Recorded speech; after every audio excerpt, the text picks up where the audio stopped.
Taranath మురాలా YouTube ఛానల్కి మరోసారి స్వాగతం. రెండు ప్రధానమైన కోర్టు కేసుల గురించి మనం ఆల్రెడీ ఒక వీడియో పెట్టుకున్నాం. ఏంటంటే S30 కేసు. S30 స్కేల్లో ఉన్న ఐఏఎస్, ఐపీఎస్, ఇండియన్ ఫారెస్ట్ సర్వీస్లో ఉన్న అధికారులు ఎవరైతే వాళ్ళ కేసు గురించి ఫైట్ చేసుకున్నారో అది దాని మూలంగానే ఈ కేసు అంతా వచ్చింది అనేది ఒక సారాంశం మనం చర్చించుకున్నాం. అలాగే ఈ పెన్షన్ రివిజన్ కేసులో ఆంధ్రప్రదేశ్ గవర్నమెంట్ వర్సెస్ కొంతమంది రిటైర్ ఉద్యోగుల కేసు రెఫర్ చేశారు. ఆ కేసు గురించి కూడా మాట్లాడుకున్నాం. అయితే ఈ మధ్య సామాజిక మాధ్యమాలలో 1123/2015 అనే సుప్రీంకోర్టు జడ్జిమెంట్ని రెఫర్ చేస్తూ మీ పెన్షన్కి ఏమీ ప్రాబ్లం లేదు, సుప్రీంకోర్టు మీకు హామీ ఇచ్చింది అనే పేరుతో ఒక జడ్జిమెంట్ కాపీ సర్వ్ చేయకపోయినా ఆ సుప్రీంకోర్టు తీర్పుని రెఫర్ చేస్తూ సామాజిక మాధ్యమాలలో విపరీతంగా అసలు పెన్షన్ ఎవరు తాకలేరు అనే పద్ధతిలో వాట్సాప్ మెసేజ్లు ఫార్వర్డ్ చేస్తున్నారు. నేను మొన్న వీడియోలో కూడా చెప్పాను, ఆ జడ్జిమెంట్ కాపీ నాకు దొరకలేదు, దొరికితే ఎవరన్నా పంపండి అని చెప్పాను. ఒక మిత్రులు, మన సబ్స్క్రైబరు, ఒక ఉన్నతాధికారి, ఆయన నా దగ్గర కేసు జడ్జిమెంట్ దొరికింది సార్, మీరు ఒకసారి స్టడీ చేయండి అని పంపించారు. వారికి ముందు ధన్యవాదాలు చెప్పాలి. ఈ case 1123/2015 case Rajasthan government versus అక్కడి లెక్చరర్లు, లైబ్రరియన్లు, పీటీఐలు. పీటీఐ అంటే డ్రిల్ మాస్టర్ అంటారే, వాళ్ళకి సంబంధించిన కేసు. ఏంటి కేసు అని అంటే, వీళ్ళు 1950 నుంచి 1976 మధ్యలో రిక్రూట్ అయ్యారు. 1991 నుంచి 2004 మధ్యలో రిటైర్ అయ్యారు. 1/1/1986 కంటే ముందు లెక్చరర్లుగా ప్రమోషన్ పొందారు. వీళ్ళకి 4th పే కమిషన్ రికమెండేషన్స్ 1/1/1986 నుంచి అమలు కావాలి. సరే, ఈ డీటెయిల్స్ అన్నీ అవసరమా సార్ ఏంది అని ఎవరన్నా అనుకుంటే బోరు కొడితే ఈ డేట్లు ఇవన్నీ ఎందుకని, వాళ్ళు రాజస్థాన్ స్టేట్ గవర్నమెంట్కి సంబంధించిన పే రూల్స్ని ఆధారంగా చేసుకుని మా పేకి కూడా చెయ్యండి, మార్చండి అని అన్నారు. వీళ్ళ జడ్జిమెంట్ 29/2011లో వచ్చింది. దాన్ని హైకోర్టులో, రాజస్థాన్ హైకోర్టులోనే ఛాలెంజ్ చేశారు. సరే, సుప్రీంకోర్టులో రెఫర్ చేశారు. సుప్రీంకోర్టు ఏదో కొంత తీర్పు ఇచ్చింది. ఈ సుప్రీంకోర్టు తీర్పులో కూడా ఎక్కడ ఇది జనరలైజ్డ్ ఆర్డరు, ఇది కేంద్ర ప్రభుత్వ ఉద్యోగులకు కూడా వర్తిస్తుంది అన్న పదం ఎక్కడా లేదు. ఇది మియర్ రాజస్థాన్ గవర్నమెంట్ కేసు. రాజస్థాన్లో అక్కడి లెక్చరర్లు, టీచర్లు ఎవరైతే ప్రమోషన్ పొందారో వాళ్ళకి సంబంధించిన కేసు. అలాగే special petition 14/179, 14/180/1985లో Andhra Pradesh government GO number 88 ద్వారా 26/3/1980లో ఒక జీవో పాస్ చేసింది. దాని ప్రకారం డిసిఆర్జీని పెంచారు. ఉదాహరణకి మీకు మన బిఎస్ఎన్ఎల్కి సంబంధించిన కొన్ని కేసు చెప్తే మా బిఎస్ఎన్ఎల్ వాళ్ళకి అర్థమవుతుంది అన్న ఉద్దేశంతో చెప్తున్నా. 1/1/2017 నుంచి బిఎస్ఎన్ఎల్ ఉద్యోగులకి పెన్షన్ సవరణ చేయాలి.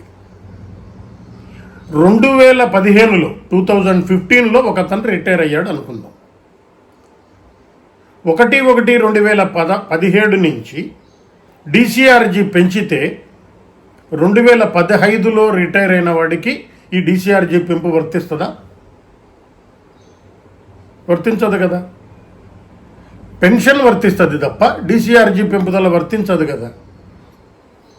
అలాగే పే స్కేల్స్ ఏ డేట్ నుంచి వర్తింపజేశారు, ఏ డేట్ నుంచి ఇవ్వాలి అన్న దాంట్లో కూడా రాజస్థాన్ ఉద్యోగులకు సంబంధించిన కేసు కేవలం రాజస్థాన్ రాష్ట్ర ప్రభుత్వానికి సంబంధించింది. ఆంధ్రప్రదేశ్ ఉద్యోగుల పెన్షనర్ల గురించి ఏదైతే రెఫర్ చేశారో అది కేవలం డిసిఆర్జీ గ్రాట్యుటీకి సంబంధించింది, అది పెన్షన్కు సంబంధమే లేదు. అయినా ఆ కేసుని మొన్న పెన్షన్కు సంబంధించిన బిల్లులో రెఫర్ చేశారు. అయితే ఇక్కడ ఒక కీలకమైన అంశం మనం ప్రస్తావించుకోవాలి.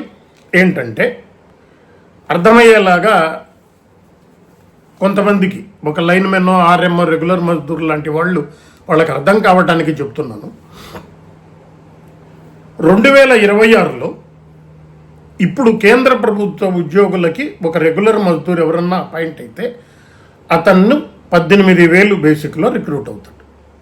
18,000 బేసిక్లో ఉద్యోగం పొందుతాడు. ఇప్పుడు కొత్తగా ఉద్యోగం వచ్చేవాడికి ఒక 1 year ఉద్యోగం చేసిన తర్వాత అతను చనిపోయాడు అనుకోండి, ప్రమాదవశాత్తు, దురదృష్టవశాత్తు, అతనికి ఎంత, వాళ్ళ ఫ్యామిలీకి 30% ఆఫ్ ద మినిమం బేసిక్ వేసి ఇస్తారు, డబల్ ది, ఇవన్నీ మామూలుగా ఉంటాయి.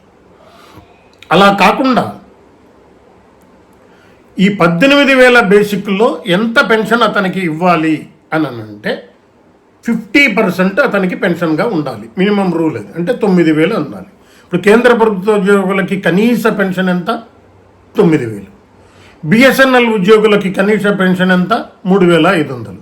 ఎందుకు 3,500 పెట్టారు? వాళ్ళలాగా మనకు 9,000 ఎందుకు పెట్టలేదు అని అంటే మన ఆర్ఎం పే స్కేల్ బిగినింగ్ 7,700. 7,700లో కనీస పెన్షన్ 7,000లో 50% చేసి 3,500 పెట్టారు. అలాగే నేను క్లర్క్ను అనుకుందాం, క్లర్క్ జీతం స్కేల్ బిగినింగ్ ఉద్యోగం పొందితే ఒక 30,000 అనుకుందాం. అతని మినిమం పెన్షన్ ఎంత ఉండాలి? ఆ స్కేలులో 30,000 ఉంది కాబట్టి 50% ఆఫ్ ద పే స్కేల్ 15,000 ఉండాలి, 15,000 ఉండాలి. అయితే రేపు 8వ వేతన సంఘంలో ఒక రెగ్యులర్ మజ్దూర్కి ఇప్పుడు 18,000 ఉన్న కనీస వేతనం 40,000 అయింది అనుకుందాం ఎగ్జాంపుల్కి. కనీస పెన్షన్ కేంద్ర ప్రభుత్వంలో ఎంత ఉంటుంది? రెగ్యులర్ మజ్దూర్ జీతం 40,000 కనీసం చేశారు కాబట్టి అందులో 50% 20,000 కనీస పెన్షన్ ఉండాలి. అంటే కేంద్ర ప్రభుత్వంలో రిటైర్ అయిన 2005లో రిటైర్ కానీ, 2000 సంవత్సరంలో రిటైర్ కానీ, 2015లో రిటైర్ కానీ, 2020లో రిటైర్ కానీ 40,000 మినిమం ఆర్ఎంకి ఉంది కాబట్టి 20,000 కనీస పెన్షన్ ఉండాలి. ఎప్పుడు రిటైర్ అయిన వాడికైనా సరే వాడి పెన్షన్ అలా రివైజ్ చేస్తారు. ఈ రివిజన్ ఆఫ్ పెన్షన్ని ఇప్పుడు చట్టంలో తీసేశారు. ఏమన్నారు? మీకు ఎప్పుడు రిటైర్ అయ్యారో pension is a deferred wage, ఆ డిఫర్డ్ వేజ్కి సంబంధించిన కేసులు మీకు ఆల్రెడీ పెన్షన్ రూపంలో ఇచ్చేస్తున్నాం కాబట్టి దీన్ని రివైజ్ చేయాల్సిన అవసరం ఉందా? ఒకవేళ అవసరం ఉంది అనుకుంటే కేంద్ర ప్రభుత్వం నిర్ణయిస్తుంది ఎప్పటి నుంచి ఇవ్వాలో, పాత డేట్ నుంచి అయితే ఇవ్వరు అని చాలా కేటగారికల్గా చెప్పారు. సో ఏదైతే సామాజిక మాధ్యమాలలో రాజస్థాన్ హైకోర్టు నకారా కేసు, ఇంకో కేసు చెప్తున్నారు, వీటి అమలు నిజంగా ఉంటుందా ఉండదా అన్న దాని మీద పెన్షన్ అసోసియేషన్ల నాయకుల మధ్యలో భిన్నాభిప్రాయాలు వ్యక్తమవుతున్నాయి. భిన్నాభిప్రాయాలు అని ఎందుకంటున్నానంటే పెన్షన్ రూల్లో 1/6/1972 నుంచి రూల్ మార్చిన నేపథ్యంలో చట్టం అమలు మొన్న 29వ తారీఖు మార్చి 2025న చేసిన పెన్షన్ రూల్ అమెండ్మెంట్లో ఈ పెన్షన్ చట్టం అమలు 1/6/1972 నుంచి అమలవుతుంది అని చేసిన నేపథ్యంలో, పైగా అందులో రూల్ నెంబర్ 150లో 1, 2, రూల్ 151, 152లో క్లియర్గా ఏం చెప్పారు? క్యాట్ నుంచి సుప్రీంకోర్టు దాకా ఎవరు ఏం తీర్పిచ్చినా పెన్షన్ రూల్కు సంబంధించి ఏ నిర్ణయం చేయాలన్నా అల్టిమేట్ హక్కు కేంద్ర ప్రభుత్వానికి ఉంటుంది అని ఒక అమెండ్మెంట్ అందులో పాస్ చేసుకున్నారు. అంటే ఇవ్వాలా ఇవ్వక్కర్లేదా అన్నది కేంద్ర ప్రభుత్వ ఇష్టము లాగా ఉంది. కోర్టులకు మించి హక్కు దఖలు చేసుకున్న నేపథ్యంలో ఈ కేసులన్నీ ఏమైపోతాయి అనేది ఒకటి. రెఫర్ చేసి సామాజిక మాధ్యమాలలో తిరుగుతున్న ఈ రాజస్థాన్ కేసు కానీ, ఆంధ్రప్రదేశ్ డిసిఆర్జీ కేసు కానీ నిజానికి ఈ పెన్షన్ కేసుతో సంబంధమే లేదు. నకారా కేసే అమలులో ఉంటుందా లేదా అన్న అనుమానాలు వస్తున్న నేపథ్యంలో ఈ కేసుల ప్రాధాన్యత ఎంత ఉంది అని అర్థం చేసుకోవాలి. రాజస్థాన్ గవర్నమెంట్ మీద ఇచ్చిన సుప్రీంకోర్టు తీర్పు కేంద్ర ప్రభుత్వ ఉద్యోగులకి కూడా వర్తిస్తుంది అని సుప్రీంకోర్టు ఆ తీర్పులో ఎక్కడ పేర్కొనలేదు. 23 పేజీల ఆ కాపీని పంపిన రాష్ట్ర ప్రభుత్వ అధికారికి ధన్యవాదాలు.